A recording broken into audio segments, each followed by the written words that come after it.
morning, students. Welcome to the computer class of 8th standard. Today we will continue the same chapter that we have started in our previous video. That is lesson number 5, Introduction to Java and Bluej. And students, we have discussed Introduction to Java, Introduction to Bluej and its feature, what is an object, class, features of object-oriented programming, starting Bluej, and modifying a program. Today we will discuss fundamentals of Java language. And we will cover page number 62, 63 and 64. And in topic of fundamentals of Java language, we will learn about tokens, identifiers, keywords, constants, variables, and data types. So open your book and page number 62. Students, we are going to talk about fundamentals of Java language. And the first word which has come in the form of fundamentals is token. These are the smallest meaningful elements of a Java program. Tokens define the structure of the Java language. The tokens are the basic building blocks which can be put together to construct or make a program. A token can be a reserve word, means a keyword like int or class.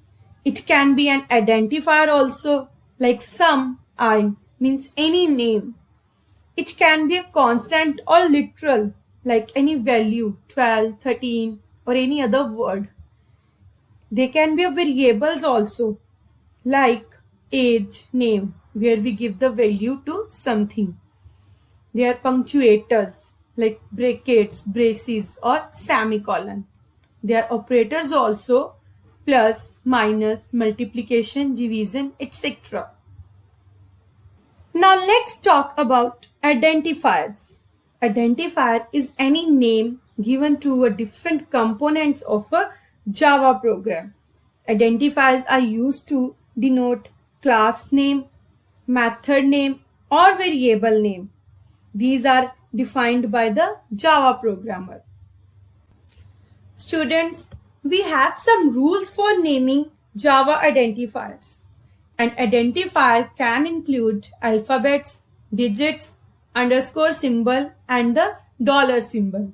It should not be a Java keyword, means the reserve word that is already in a Java dictionary. It must not start with the digit. Java identifier can be of any length. Identifier must not contain any special characters or symbols other than underscore and dollar sign. Next is keyword. Keywords are the reserved words of a Java program with some special meanings like public, void, class that we have already used in a Java program. The keywords cannot be used as identifiers, that is variable name, class name or method name. All the keywords are written in lowercase letters only, like public, void, class, etc. Next is constants. Constants mean the fixed values that do not change during the execution of a program. Constants are also known as literals, and these values can be digits or character. Like here I have written in the form of example 12, 45, minus 89, 3.75 and Bluej. So it is a word.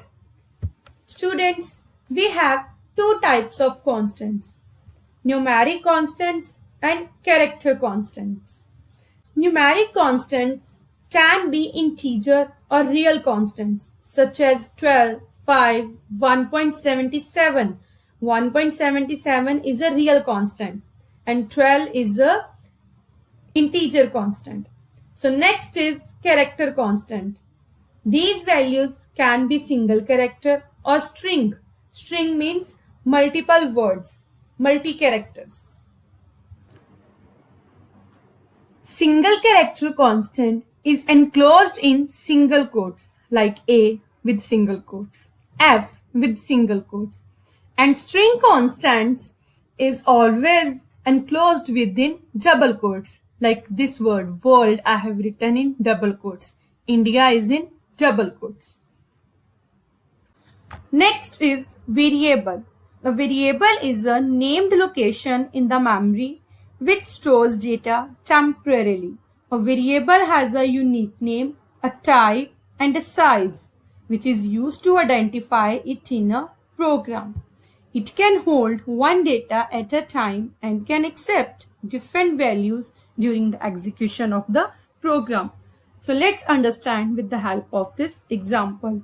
Here we want to find area of circle. And the formula of area of circle is pi r square, means r means radius. So students, we can find the area of circle by entering the value of radius. And the variable radius will store the previous value of radius until we assign it a new value. Hence, using a variable, we can easily calculate the area of circle as many times as we wish. And the value of radius may vary according to the different circles, but the value of pi will remain same in every type of circle, either it is in small size or in big size. So whichever the value is same, that will be constant, and the value that may vary according to the things, that is a variable. Now next thing, declaring a variable. Students, when we want to write any program in a Java, we want basic structure or some rules and regulations for writing that program. The rules that we learn, that is known as a syntax, that how to write and how to show it in the form of program. So here we will learn the syntax of how to declare a variable, that is data type, variable name, and at the end we have semicolon. Students, every statement written in Java ends up with the semicolon. It means that this line is finished till this semicolon, and after semicolon, next line will be start. So here I am going to show you one example, that is int and age. Here int is a data type, means type of data. Age is a variable name. You can give the variable name according to the need of the program. One more example is character name. Char is a data type and name is a variable. Float and percentage. Float is a data type and percentage is a variable. Now let's discuss what is data type. The next thing which I am going to discuss is data types. Data types are defined as the data storage format that a variable can store to perform specific operations.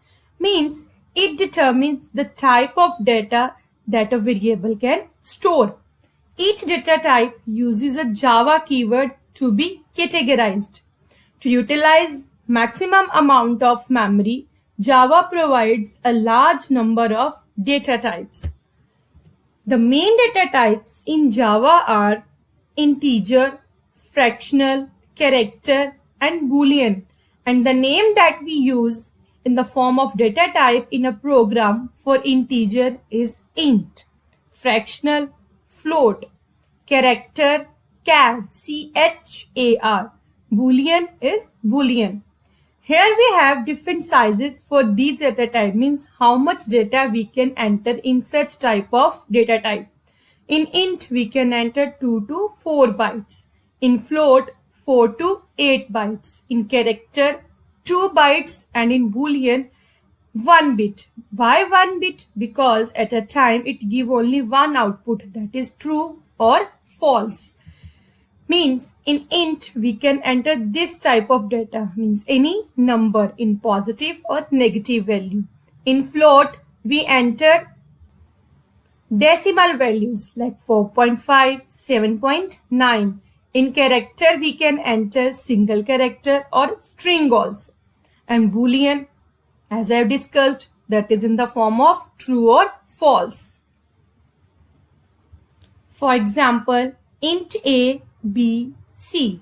Here int is a data type and a, b, c are variable that is of integer value. Means here we can enter only integer value. Next is how to initialize a variable. Initializing is the process of assigning a value to variable. Now syntax of initializing a variable is data type variable name equal to initialized value.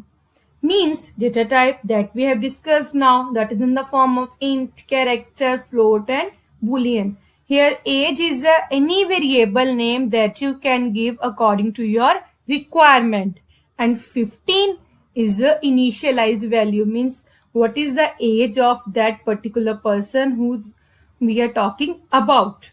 Then now 15 is a initialized value. Any value you can enter here. There is no restriction about that. The only restriction is about that is the size of that particular data type. So students, today we have learned about some fundamentals of Java language, and in this we have discussed what are tokens, keywords, identifiers, constants, variables and data types. So read and learn the pages 62, 63 and 64 for the better understanding of the topic. Thank you.